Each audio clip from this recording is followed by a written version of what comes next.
Hi everyone, this is Jin and welcome to another house tour. Today we're looking at this modern with a touch of nature house here in Lower Antipolo. Let's go. Right, so entering the gate, syempre, the first thing that you notice is this interesting pattern on the gate. So, di lang siya simple. And one thing about this gate also is that you can actually slide it open all the way there. So, open lang yung side na to. And this is also ready for automation. So, if you would like that, you can, ready na siya. So, and then, for your garage, you can fit 2 cars. So, ayun. Very straightforward lang. So let's go inside. One of the highlights actually of this house also is this door. So kung napapansin nyo, it's very massive. So hardwood to. And of course, you have your automatic lock. So pwedeng fingerprint. You also have yung password for this one. And there's also a card. So very secure. Let's go inside. So this is your living area. So very generous space.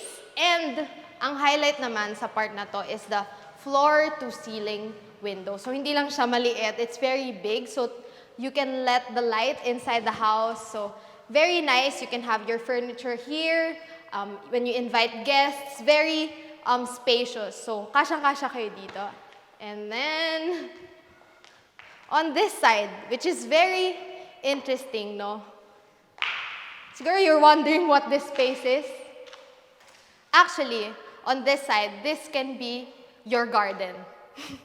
Yes, your garden is inside the house. Kasi, itong sa taas niya, it's open. You have a glass awning. So, para kapag umulan, hindi naman sobrang pumapasok yung tubig sa loob ng bahay. But you can just imagine, no, walking inside your house and then you're in Antipolo. It's very cold. There's this Antipolo breeze. And then you have your garden inside. So, it's really living that indoor-outdoor feel that Antipolo is known for. So, very nice.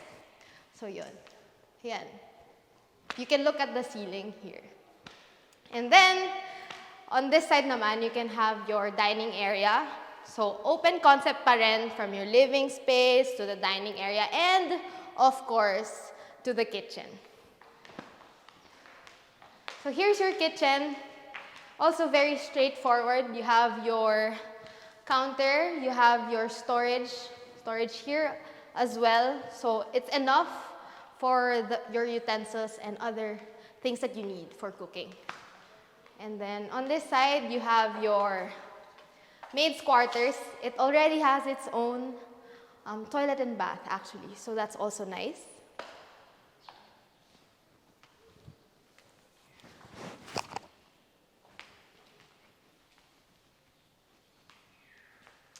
And when you go on this side, you have your service area, which is malaki din.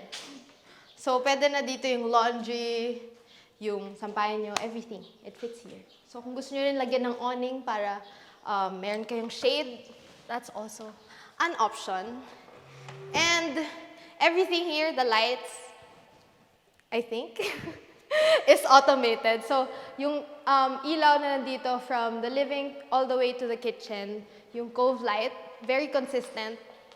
All the way through, you have pin lights. So, pag gabi, maliwanag talaga. Pero as you can see ngayon, it's morning, and we don't need any electricity. So that also saves you a lot of time. So, of course, you have your bathroom, not just a powder room here on the ground floor.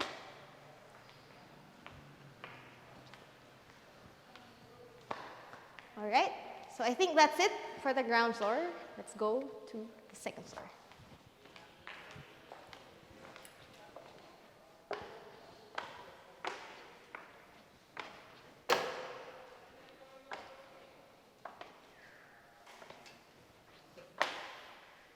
Alright, so going up, actually, meron ditong konting space that you can use, I don't know, to maybe put some artwork or anything that you want to highlight. And then you have here, syempre, your chandelier. So, pwede nyong ilagay dyan sa side na yan. So here, on the second floor, you actually have 3 rooms and then a master's bedroom. So let's check out the 3 rooms first. Again, napapansin nyo, very airy, very maaliwalas talaga dito kasi this is open. And then they added also this glass awning. So, yung feeling talaga maaliwalas. Right, so this is the first room. So, ayan, you have your closet here. Actually, you also have your bathroom.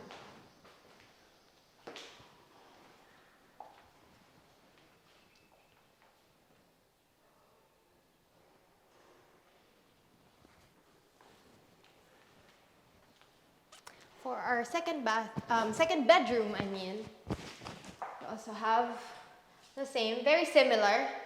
You have a window, you have your closet, syempre your co-ceiling na consistent all throughout the house, and you have your ensuite bathroom.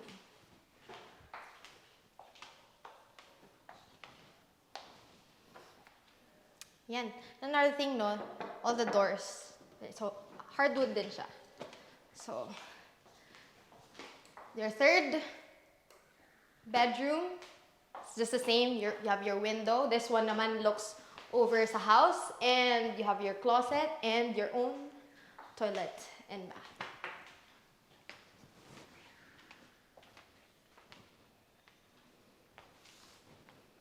Right? So that's it for the 3 bedrooms. Let's go to the master. So it's on this side, right beside your staircase. So, ito, una nyong mapapansin. It's a very nice door.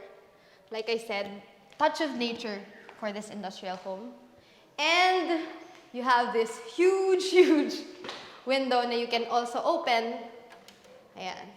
So, ayun, it's still in the morning. You still don't need light.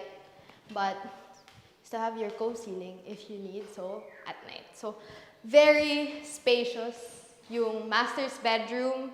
And then, on this side naman, you have your walk-in closet space.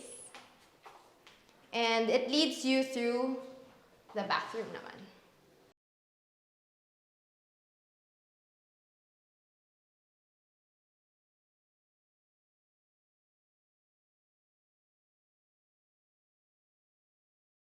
One more thing that the master bedroom has is that it has its own balcony.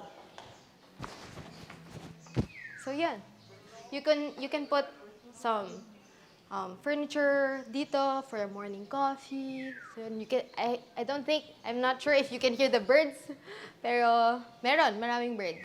So very nice, this house, no? All right, that's it for our tour of this home here in Lower Antipolo. If you would like to see more, we actually have a 360 virtual tour, which you can click the link below. If you are interested, just send us a message. And we hope you enjoyed this tour, and we'll see you real soon. Bye!